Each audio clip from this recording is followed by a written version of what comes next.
Eden's Garden at Westside.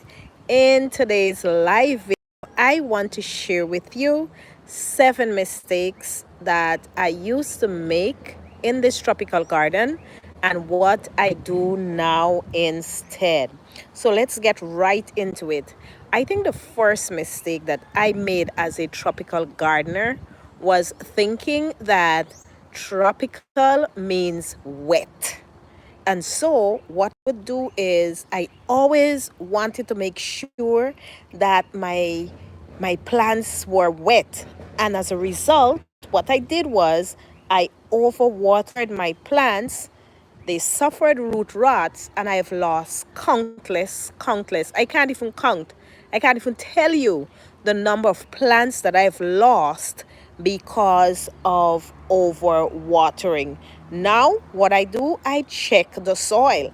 I check my soil, check the moisture, and once I realize, especially for the plants that are in pots like these, once I realize that it has enough moisture, I am done with that over watering. I think the second mistake that I made, and you would think that for someone who is planting in the tropic that we would not make this mistake, but that was not paying attention to the needs of the plant and thinking that every single plant needed full sun. And so it didn't matter. It didn't matter if the plant was a sun loving plant or not. What I would do was I would just put everything in the sun because they're in the tropics. Now I understand that, you have to group plants by their needs. If you have plants that really like the understory, like over there, and they can all thrive in dappled sunlight, then that's exactly what I'm going to do.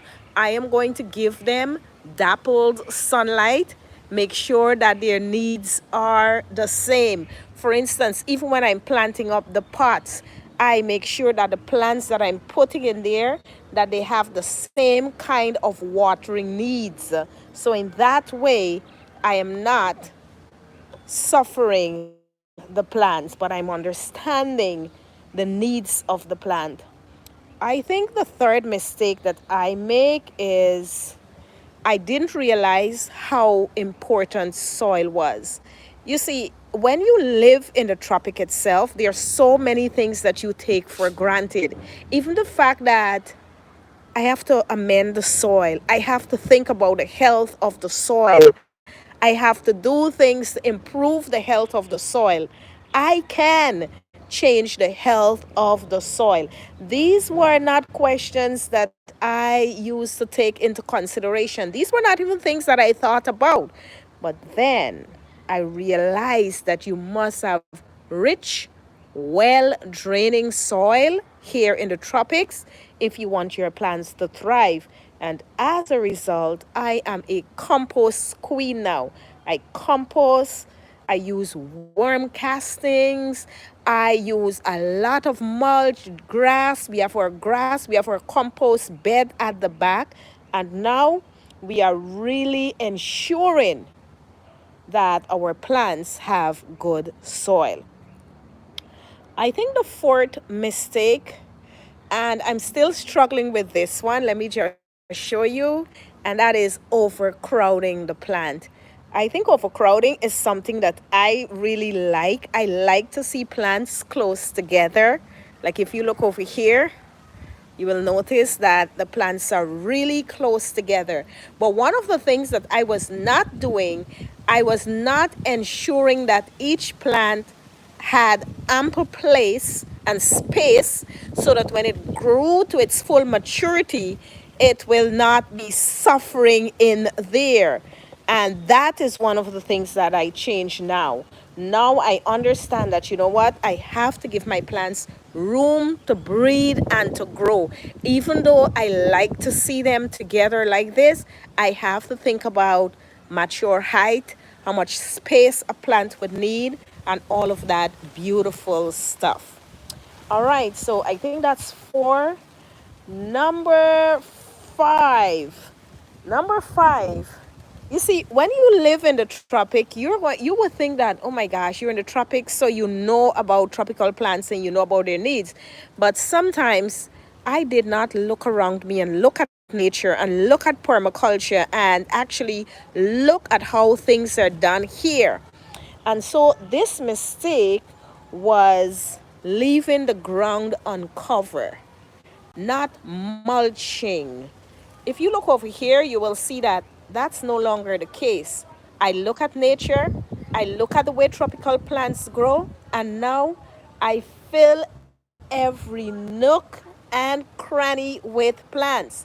And what that does is it deter the weeds and it actually help to avoid something that we have here because of constant rainfall, which is heavy leaching. All right. I think mistake number 6, and this one I'm really working on, is not paying attention to pests early enough. Sometimes I just leave the plants and let them grow, and then one day I go and I see that they're overtaken by pests. So one of the things that I'm doing differently now, that's a mistake that I made. Now I'm watching for pests early.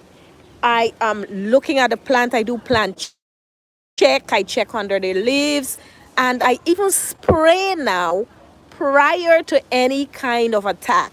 So that way, what I'm doing is really helping the garden, really helping the plant by this weekly checkup. Sometimes I make a soapy spray and I just spray the plant. So I'm doing prevention now, and I think that this is really working for a healthy garden and healthy plants. And I think that the final mistake or things that I used to do that I don't do anymore was just buying plants because I love them and not doing enough research to know exactly anything about the plant, where to put it, what conditions it would like. I no longer do that. Even before I pick up a plant now, I actually think about the best spot for it.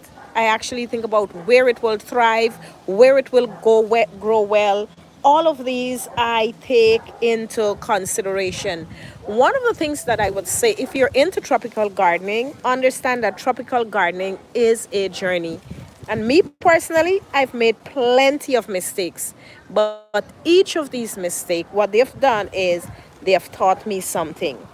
So let me know wow, I'm trying to hold the camera sideways. Let me know what mistake you have made in your garden, okay? Drop it in the comments and let's grow together. Remember, don't forget to like, to share, and to subscribe for more tropical gardening tips and tricks on Cadence Garden at Westside.